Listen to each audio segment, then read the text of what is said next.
In order to get from Beijing to Hangzhou in the past, you'd have to travel along the Grand Canal.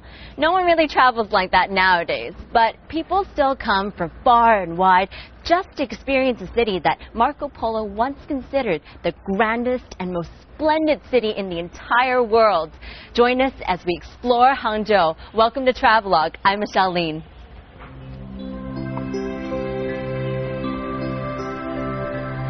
Located in Zhejiang province and 180 kilometers southwest of Shanghai, Hangzhou was the capital of the Southern Song dynasty.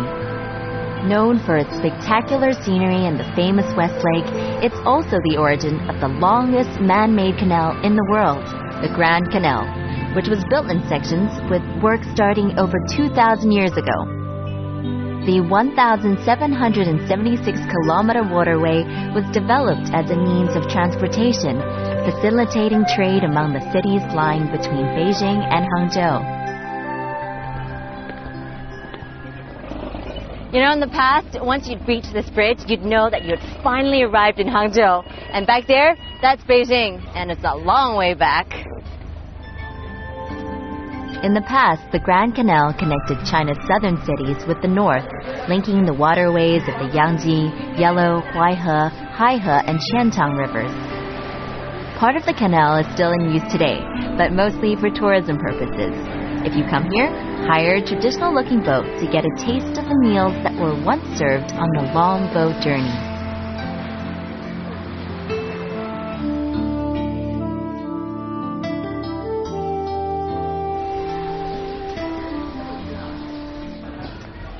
You know, back in the day, the Grand Canal was used for transport and travel, and so the area surrounding it was really bustling and lively. But nowadays, things are a little bit more laid back because it's not really used for much. So you'll find that it's a nice place to come and, you know, relax and just enjoy the serenity of the area. And one of the best places to get a little peace and quiet is the old streets along the canal. Some of the families have been living here for many generations. Some of the people have spent their whole lives here, beside the Grand Canal. Although there have been some renovations recently, you'll still find traces of the past, so it's an idyllic setting for wedding photos from a bygone era. By the Grand Canal, you'll find 3 museums that feature a collection of what you'd think are very ordinary household items, but scissors, fans, and umbrellas have a long history in both Hangzhou and China. So it's a good place to come to learn a little bit more about its cultural significance.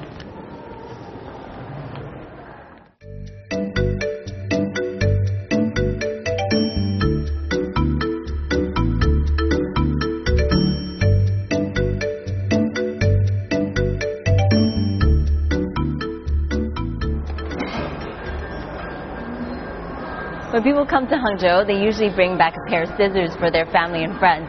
It does sound a little weird, but it's only because there's a really famous brand here called Zhangxiaoquan. It started as a small workshop, and now it's one of the most famous brands in China. Zhangxiaoquan has been part of Chinese culture for over 300 years.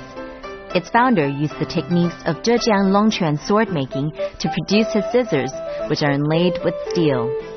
The scissors were so popular that they were even used at court in Emperor Qianlong's time. Fit for an emperor, no less.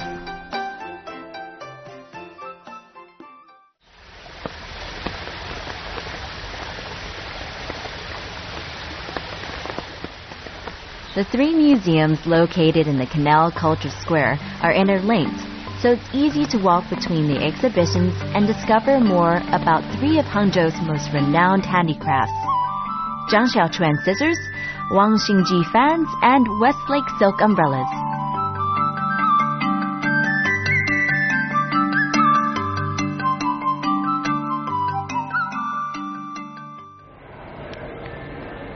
You'll be able to find traditional oil paper umbrellas in various parts of China. But if you come here, you'll be able to see the different designs and styles without having to travel all that far. Paper and silk umbrellas have a long history in China. In Hangzhou, the best known are the Westlake silk umbrellas made with a bamboo shaft and silk body, embroidered, painted, and dyed with either the 10 famous sites of Westlake or flowers.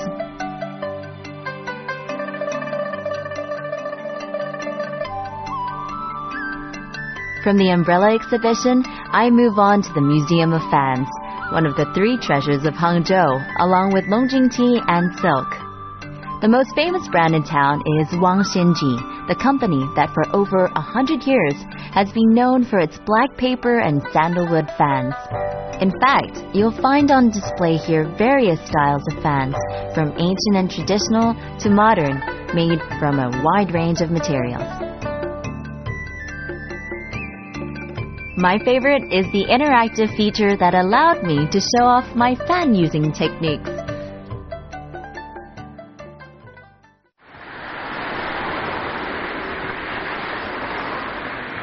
Visiting 3 museums in half a day is quite a feat, so I think I deserve a break. Hangzhou is famous for its tea houses, but what I need is a much stronger caffeine boost.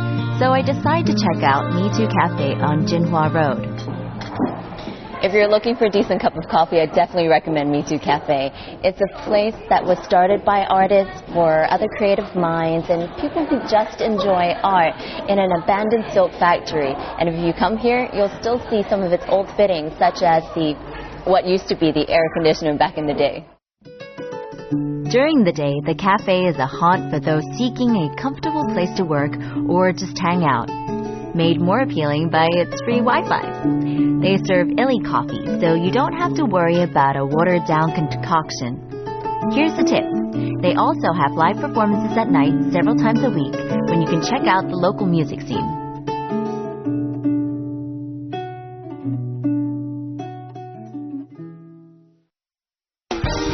From Me Too Cafe, I head to the artist area of Loft 49. It's named after its location at number 49 Hangyan Road, and the loft spaces once old factories and warehouses in the 1980s, but now studios for the 21 or so art companies located here. I decide to pay a visit to the office of the 3 top interior designers in Hangzhou, Shen Lei, Sun Yun, and Yao Lu. 你最喜欢的地方在杭州是在哪儿？西湖，我每次经过西湖的时候是开车去绕一圈，然后获得一个很好的感受。杭州它有很好的那种独立性，不同于上海和北京，它会受外来的影响会太多。杭州给我的一个整体的一个感觉，设计和生活是联系在一起的。在杭州的地方，我们待得很自在，然后我们会不断会有自己相对来讲是属于自己的想法。你会有很多游客来这吗？对，因为这条旅游线是从运河带过来的，我们这边都还很自由，就比如说你要参观就可以参观，只要不妨碍我们就可以了。After speaking to Shen Lei, Sun Yun gives me a tour of the furniture line he's developing in his spare time. It's not for retail sale at the moment, but it is open to public view. 这个我给了有一个名字 ，fellowship。你看到这个 ring 是吗 ？fellowship。它是一个椅子的 fellowship， 但也是象征着人的关系。OK。说这个箱子它是一个 antique，然后把它改造成给它一个新的功能， OK， 就是说我们可以把它变成一个可以活动的一个小的 office。像那些是鱼群，我去泰国旅行的时候会去潜水，然后潜水的时候我们会看到很多鱼群，然后我就在想这些鱼群怎么样变成我桌子上的食物，不是怎么变成椅子。The worst thing about seeing Sun Yun's furniture is knowing that I won't be able to take any of it home.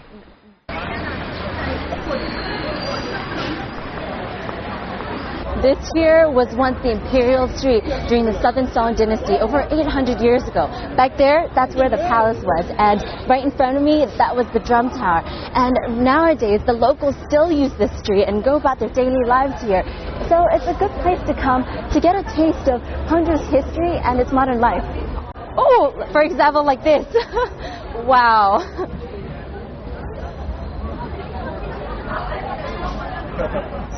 Awesome. I mean, how often do you get to see people carrying out birds like luggage? The Imperial Street of the Southern Song Dynasty, otherwise known as Zhongshan Street, was the north-south axis of the ancient Southern Song capital, when the city was called Lin'an.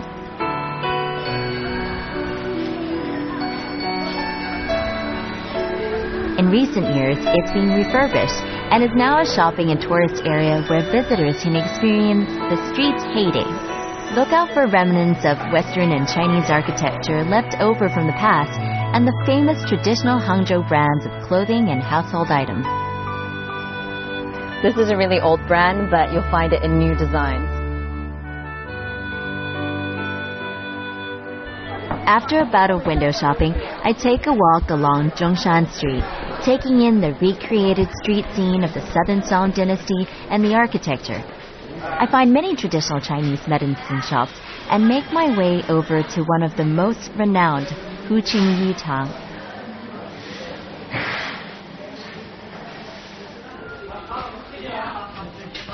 This here was the largest traditional Chinese medicine shop in Hangzhou during the Qing dynasty, and it's still the largest one today. So if you're not ill, you can come here because there's a museum now where you can learn more about traditional Chinese medicine. I was told that these plaques here actually list out certain kinds of medicines and what they're good for. But if you can't read Chinese, that's okay. I'm sure you'll find somebody who's nice enough to, let you know what it says. Founded by the successful Anhui businessman and Qing dynasty official Hu Shuiyuan in 1878, Huqing Yutang has been the largest and most famous traditional Chinese medicine clinic and pharmacy in Zhejiang ever since. And for good reason, as Mr. Hu's business motto was to purchase genuine medicinal materials, to prepare the medicines carefully and conscientiously, and never try to profit with poor quality products. It's no wonder people still come to such a trustworthy establishment to find a cure for their ailments.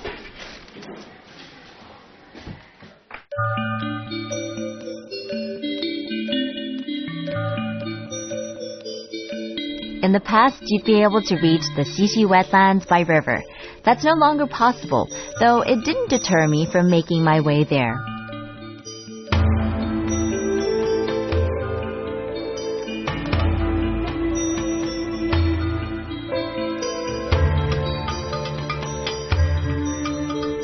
Once a fishing village, the Xixi wetlands is now a national park.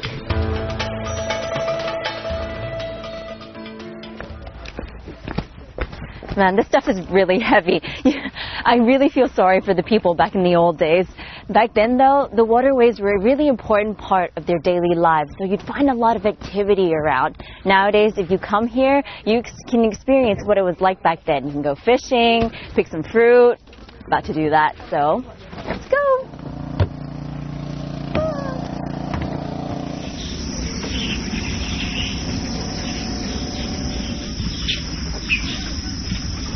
It's so nice to be out in the sun and so close to nature. And the good thing about the Xixi Wetland Park is that it's a really nice urban retreat because it's only about 30 minutes away from the Hangzhou city center. Hiring a boat and fishing is pretty pricey here, but well worth it in my opinion.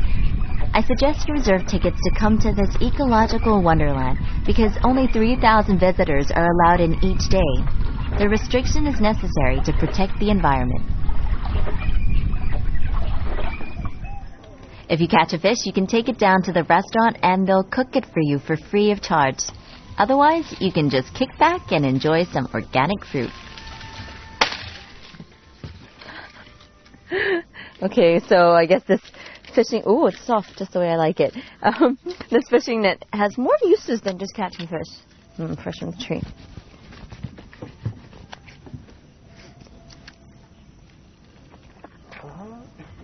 It's very good. It's really sweet and juicy.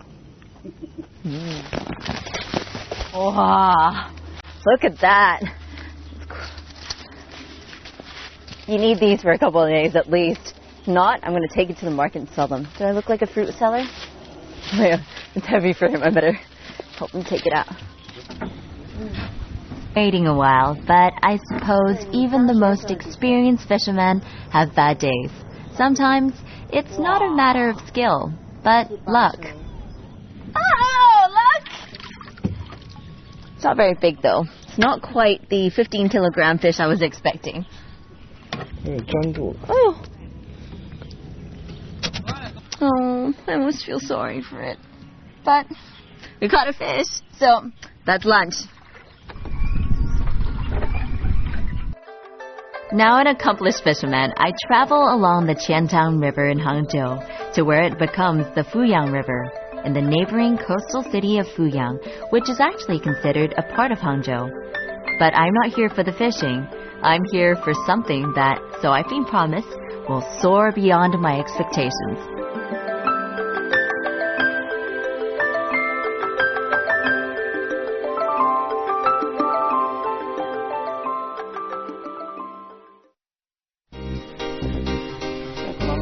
And soon I find out exactly what.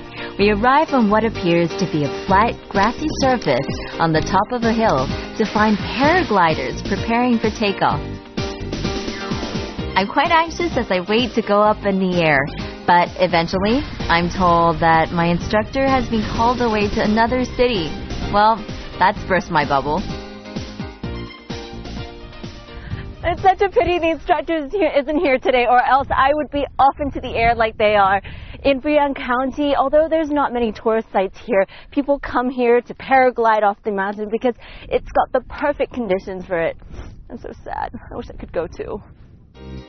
Most visitors to Hangzhou normally bypass Fuyang. It's a place where people come only when they have something specific in mind. And when that something is to soar through the air, it's a pretty good one. Paragliding is not a sport for the faint-hearted, and if you're keen, make sure you double confirm your appointment with an instructor. 哎，你飞了多长时间？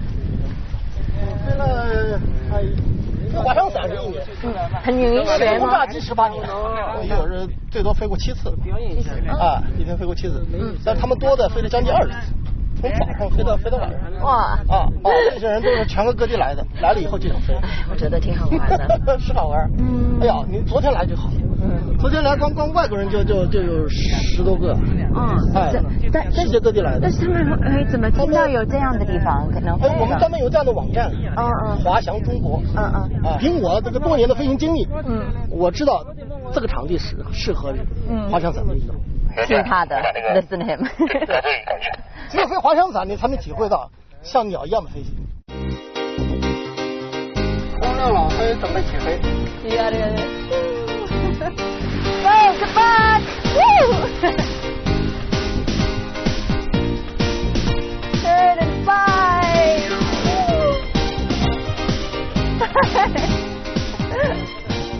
He really looks like a turtle that's flying in the air.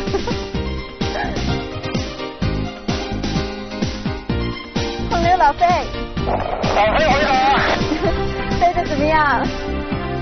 非常好。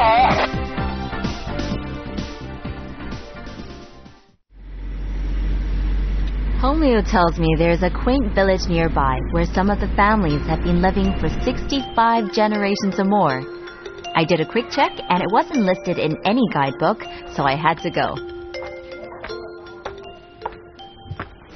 In the Fuyang County along the Fuchun River, you'll find a town called Longmen, and it has over 1,000 years of history. So if you come here, because it's so well maintained, you can still find structures and buildings that date back over 1,000 years from the Ming and Qing dynasties. Ooh, and obviously people come here to paint as well. The students tell me they're from a local college and have come to paint their personal impressions of the buildings here. Fuchun was the hometown of the Wu Dynasty Emperor Sun Quan, and many of his descendants still live here today. And it's no wonder why. It's a beautiful town where you'll see architecture left over from the past, the ideal setting of any period film.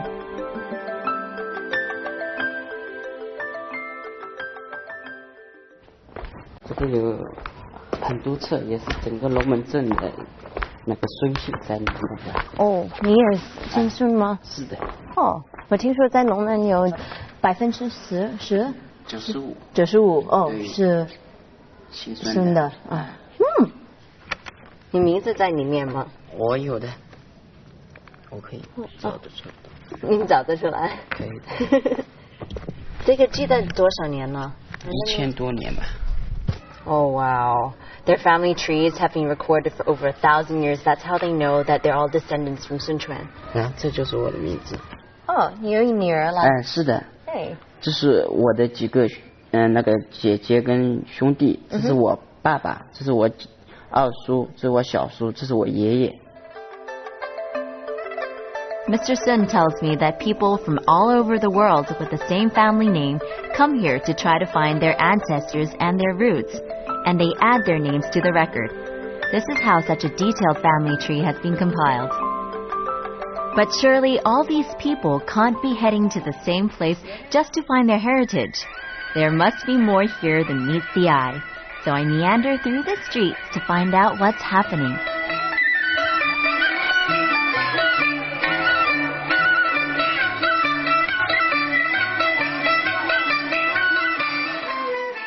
Every year, there's this 3-day festival at Loman Village, and it's paid for by the people who are turning 30 years old.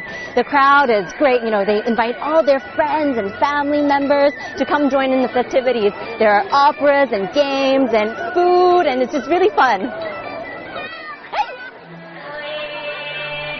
The seats are filled, and yet people don't seem to mind standing on the sidelines as they pour in late for the start of the opera.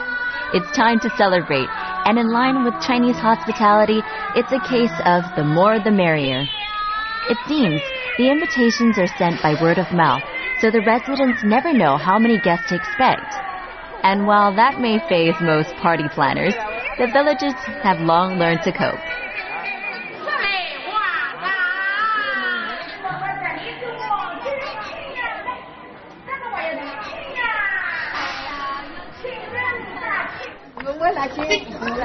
Woo. Gotta watch out, the street's really narrow.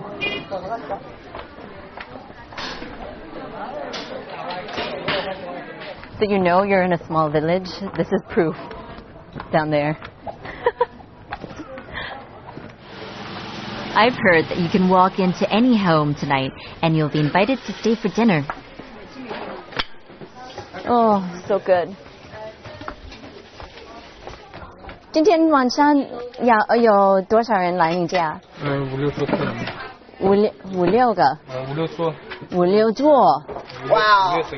Oh, that's 5 or 6 tables. That's about 50 or 60 people usually. In most villages in China, the young and able will leave for the big cities to seek their fortune. So you'll often find a high proportion of elderly residents. That's so cute. Surprisingly, though, this isn't the case in Longmen. Like her baby brother. Instead, it's common to find several generations living under the same roof. I guess it's because people just don't want to leave. I didn't get to stay too long, but if you go, do stay and let me know how great it was.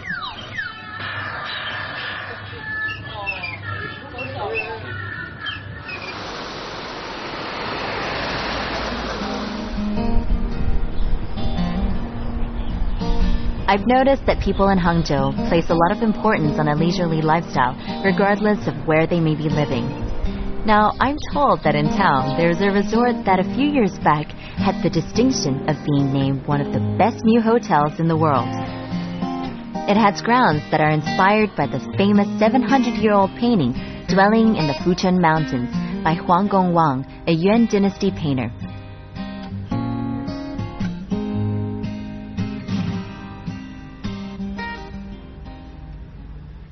I figured I'd pamper myself a little by checking into the Fuchun Resort.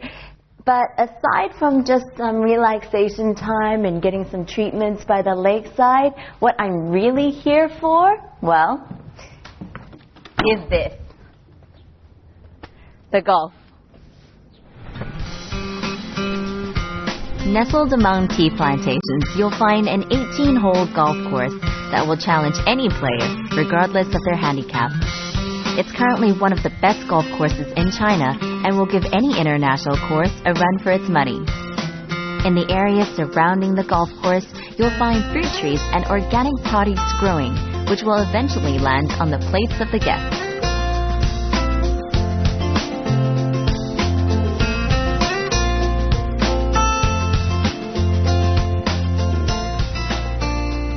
Right, time to give Tiger Woods a run for his money. I'm going to show you my perfect form. Let's go.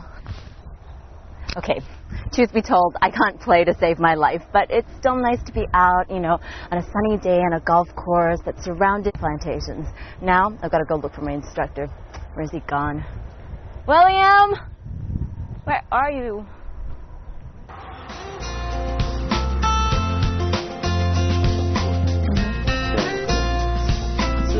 Right. Okay. I think I got it. Okay, I think I've finally gotten it. So I'm going to show you. Now, all I need is a real ball. It's a short hit.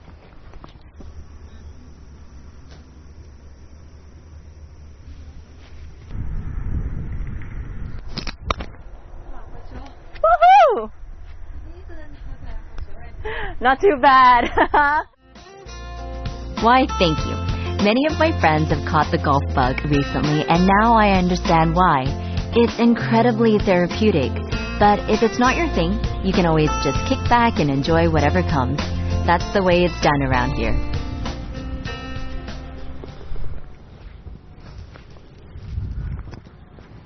You know, I think that Hangzhou is a place where you can really enjoy a leisurely lifestyle. It's a place where you balance work and play equally. And I think it's more than just, you know, sipping a cup of Longjing tea or taking a walk around the West Lake. It's in the air. It comes from the beautiful mismantled trees that you'll find everywhere in Hangzhou. I love Hangzhou in autumn, and I think you will too.